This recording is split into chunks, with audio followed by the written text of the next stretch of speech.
సముద్రాల మీద మరియు సముద్రాల లోపల ఇల్లు నిర్మాణం. సముద్రంలో ఇళ్ల నిర్మాణం మనం భవిష్యత్తు కోసం సాహసోపేతమైన ఒక దృఢ సంకల్పం చేసుకుందాం. భూమిపై కాకుండా అసాధ్యమైన సముద్రం మధ్యలో ఇల్లు కట్టుకుని జీవించడం అంత సులువు కాదు. ఇంటి పైనుండి తుఫానులు, సైక్లోన్లు మరియు సునామీలు బెదిరిస్తుంటాయి. ఇంటి కింద నుండి డాల్ఫిన్లు మరియు సొరచేపలు చుట్టుముడుతుంటాయి.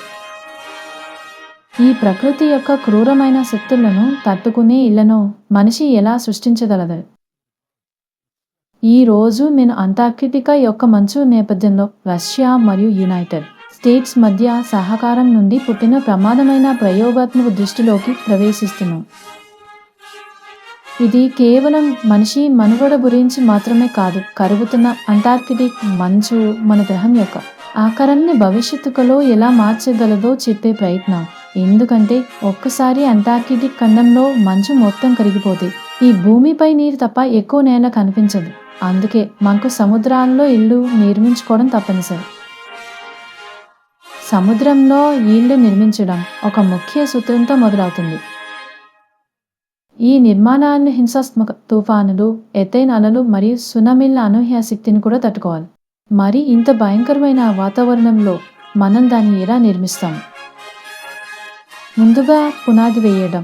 ఈ ఇల్లు సంప్రదాయ భవనాలలాగా సముద్రపు అడుగు భాగానికి లంగరు వేలేము. అందుకని దానికి బదులుగా అవి రీన్ఫోర్స్డ్ కాంక్రీట్ మరియు తేలికపాటి మిశ్రమాలతో తయారు చేయబడిన మాడ్యులర్ ఉత్ప్రవణ వేదికపై తేలుతాయి.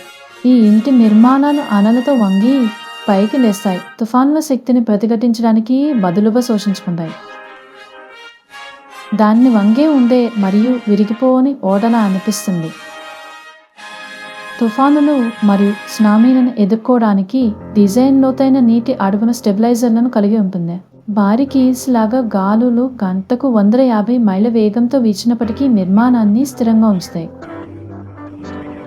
నీటి రేఖకు పైన షాటర్ ప్రూఫ్ పారదర్శక పాలిమర్లతో చేసిన ఏరోడెనిమిది గోపురాలు గాలి మరియు శిథిలాలను దారి మళ్లిస్తాయి. అయితే ఆటోమేటెడ్ షట్టర్లు ప్రమాదం యొక్క మొదటి సంకేతంలో నిర్మాణాన్ని మూసివేస్తాయి. కానీ డాల్ఫిన్లు మరియు సొరచేపలు కూడా ఆలోచించాలి. ఈ సముద్ర గృహాలు మానవులను వాతావరణం నుండి రక్షించడానికి మాత్రమే నిర్మించబడలేదు.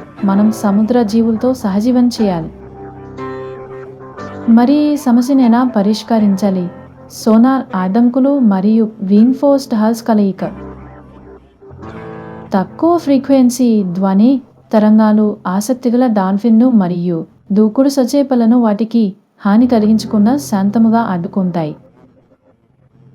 మృదువైన బయో రెసిస్టెంట్ పదార్థాలతో పూత పూయబడిన బయటి సెల్ కాటు లేదా ఘర్షణ నుండి నష్టాన్ని నిరోధిస్తుంది. ఇది రక్షణ మరియు సామరస్యం యొక్క సమతుల్యత. ఈ గృహాలు అవి నిర్మించబడిన సముద్ర పర్యావరణ వ్యవస్థను అంతరాయం కలిగించకుండా చూసుకుంటాయి. ఇప్పుడు రష్యా మరియు అమెరికా అంటార్కిటికా ఖండంలో ఎందుకు ప్రయోగాలు చేస్తున్నాయి? ఈ ప్రాజెక్ట్ కేవలం సముద్రాల గురించి తెలుసుకోవడానికి కాదు, ఇది ఒక దారుణమైన ప్రయోగం. అంటార్కిటికా భూమి యొక్క మంచినీటిలో 60 మంచులో కలిగి ఉంది. వేడెక్కడం ధోరణులు వేగవంతమై ఆ మంచు కరిగిపోతే సముద్ర మట్టాలు 200 అడుగుల కంటే ఎక్కువ పెరుగుతాయి. ప్రపంచవ్యాప్తంగా తీర ప్రాంతాలను ముంచెత్తుతాయి. రష్యా మరియు యుఎస్ వాళ్ళ అంటార్కిటికాలో క్రూడ్ ఆయిల్ వెలికితీత కోసం పోటీపడి అధునాతన ఇంజనీరింగ్ సాంకేతికతో ఈ ప్రయోగాన్ని ప్రారంభించారు. దీనివల్ల భవిష్యత్తులో అంటార్కిటికా ఖండంలో ఉన్న మంచు మొత్తం ఈ ప్రయోగాల వేడికి మరియు కదలికలకు పూర్తిగా నీరుగా మారిపోయి ఈ భూగ్రహాన్ని ఉంచేస్తుంది. అప్పుడు మనిషి భూమిపై ఎలా నివసిస్తారు? అందుకే ఈ సముద్ర గృహాలను మనిషి యొక్క తదుపరి అధ్యాయం కోసం ఒక బ్లూ ప్రింట్ పరీక్షించాలి. అంటార్కిటికాలోని మంచు సముద్రాలలో కరిగిపోతే మనకి ఈ సముద్రంపై గృహ నిర్మాణం తప్ప వేరే గత్యంతరం లేదు. ఈ ప్రయోగాత్మక గృహాలు మొత్తం తేలియాడే నగరాలుగా అభివృద్ధి చెందుతాయి. స్వయం సమృద్ధిగా, తుఫాను ప్రూఫ్ మరియు నీటితో నిండిన ప్రపంచానికి సిద్ధంగా ఉంటాయి.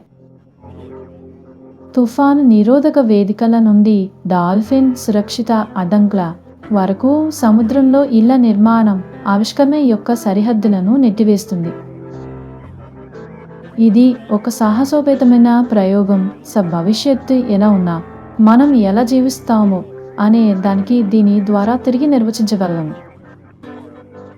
మీరేమనుకుంటున్నారు? ఇది మానవత్వం యొక్క తదుపరి సరిహద్దు కాగలదా? విజ్ఞాన శాస్త్రం మరియు మనుగడ యొక్క సముద్రపు అంచులలో మరిన్ని అన్వేషణల కోసం వేచి ఉండండి.